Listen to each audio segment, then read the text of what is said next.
Hello, people of the internet. I wanted to make this video because I realized that something that I love to do in life is talk about music, and I feel like there's been less and less time to do that with people who give a fuck. Also, really, really love music and listen to a lot of music.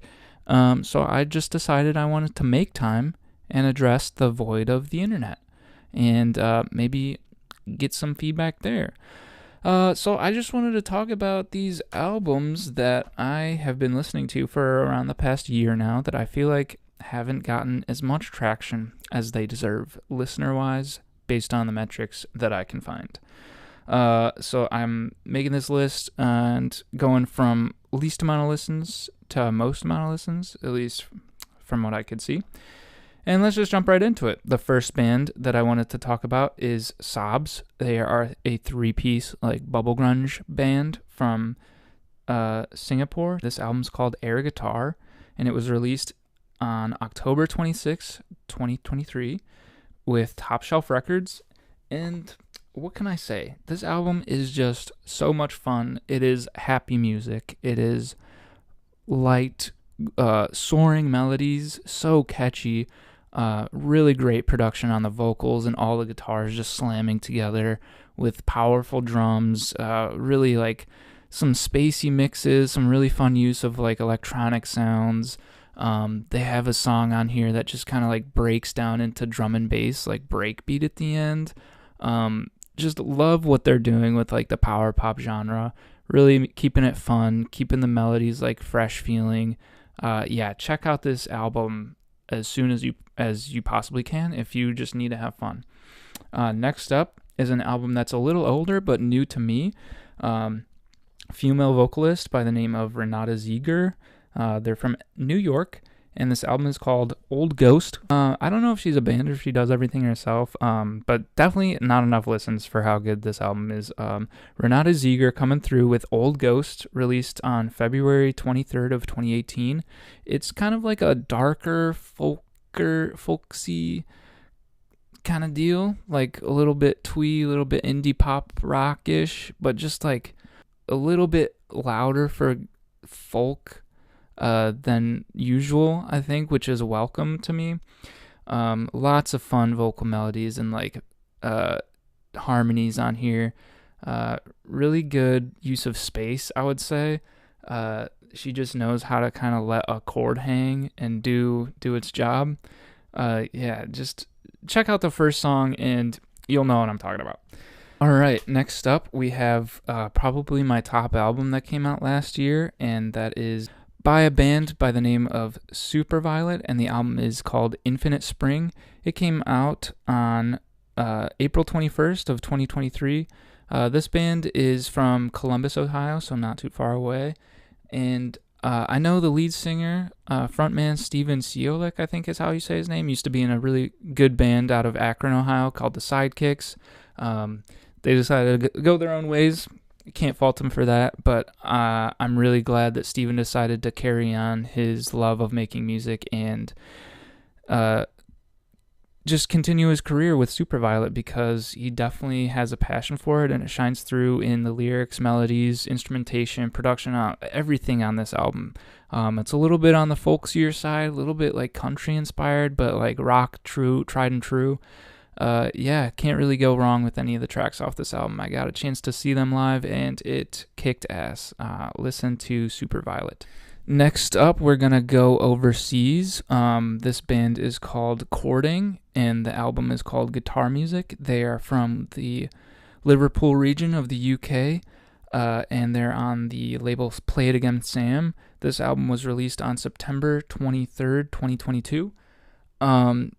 This album is so just loud and fun and new sounding. It just sounds like things that have been happening in the sphere of this kind of music came together so well on this album. It's got a little bit of hyperpop, it's got Britpop, it's got a little bit of grunge, it's got such a nice blend of music that deserves to be together, if that makes sense. But yeah, there's just times on this album where the vocals go from like talk singing punky to more melodic but like heavily auto-tuned.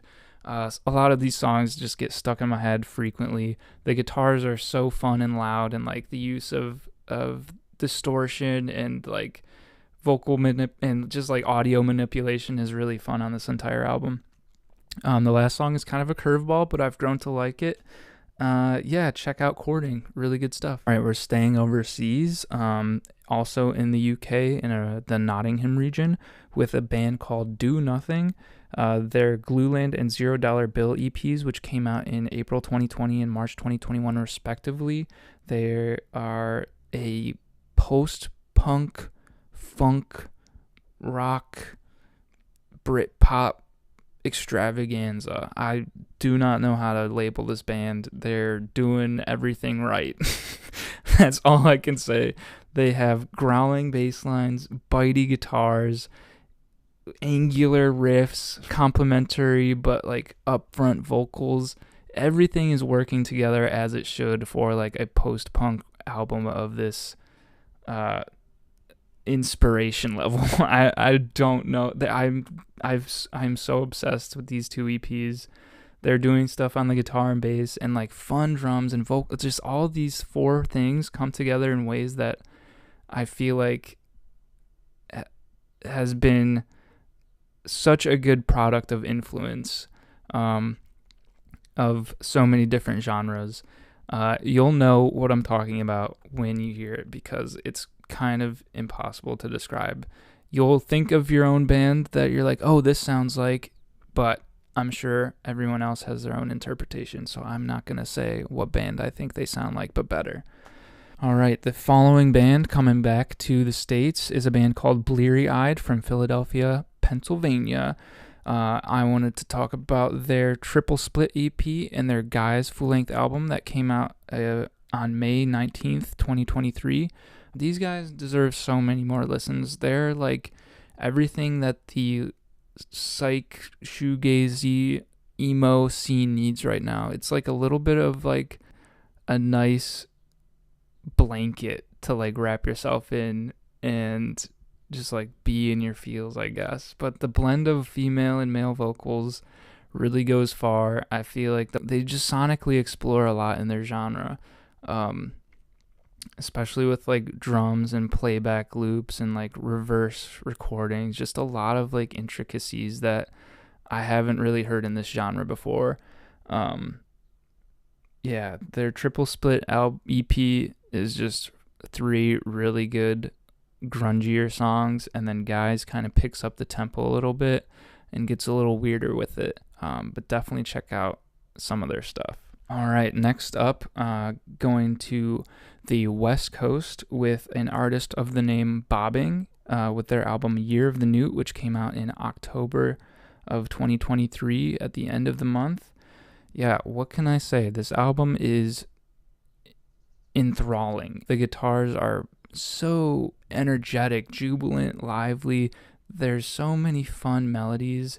It's like the perfect blend of newer pop music and jazz. The progressions just go wild. There's so many melodies that are just like earworms, but like in like a fast way. You know what I mean? Like there's so many things that you like need to listen to more than once to be like, oh damn, that was good.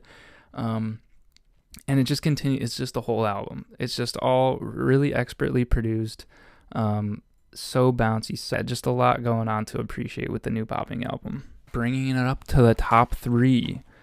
Next up, we're keeping it in the States still, going to Duluth, Georgia with the man Bickle and their newest album, Biblickle. This album was released on June 6, 2023, and I feel like this album is kind of what I always wanted Brockhampton to do, but it's one guy. It just has like this youthful boy band feel. Like he's doing all the vocals himself. The production's a little stripped back but like solid. There are like some grungier moments that you can appreciate to make it, you can really feel the passion and the grit in it. So many fun melodies that are just really fun to sing along to. A lot of fun percussion production. This dude just knows how to make a song. What can I say? Like, they're just poppy and fun, and like what a boy band should be, even if it's just one guy. All right, coming up to the favorites, with probably the most listens, but I think this band has really popped off in the last few months, since they released their debut album in January of this year. But that band goes by the name Yungatita, and they're from Los Angeles, California. Their debut album is called Shoelace and a Knot, and it is an absolute banger from start to finish. This band has so many fun guitar riffs, so many fun melodies. Like, they know how to make guitars that are loud and layered sound really good in their production. And there's just so much going on in between the key melody and the guitar melodies and chords, and then a solid, like, grungy bass holding it all together while driving, punchy, fast, really well played drums hold it all together. The singing is also phenomenal. Like, just so much energy and spirit in these vocals and lyrics. You just gotta listen to Yungatita. They're doing it. They're doing like the beach punk, fast rock music in a way that it really needs to see right now, I think. And all these songs just so catchy, so good. You'll want to sing along, you'll want to play along, you want to tell your friends because it's that good. And then lastly is an album that probably has the most amount of listens given the metrics that I've been able to look up, and probably the most amount of buzz. I think Anthony Fantano reviewed this album, but I feel like it still deserves more ears, and that is McKinley Dixon's newest album, Beloved Paradise Jazz. He's a rapper from Richmond, Virginia, released this album on June 2nd of 2023, exactly a year from when I'm recording this. He's on City Slang US Records, or the label City Slang US.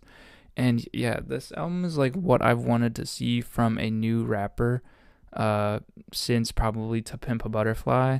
I don't think rap has had all that much evolution since like the late 2010s.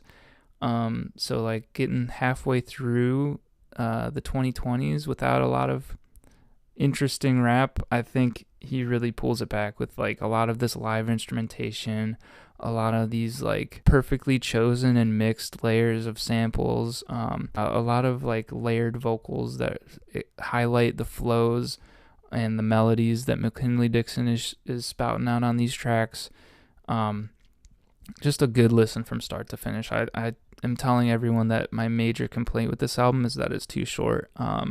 There's a lot of ideas on this album that I feel like could benefit from further exploration, just because it's so short and the ideas are so good. Definitely listen to Beloved Paradise Jazz if you haven't already. And thanks for watching. That's about all I had to say. My first time doing something like this, and didn't really have a script other than the information that you probably kept seeing me looking down at. So thanks for checking out, and let me know if you check out any of these albums in the comments.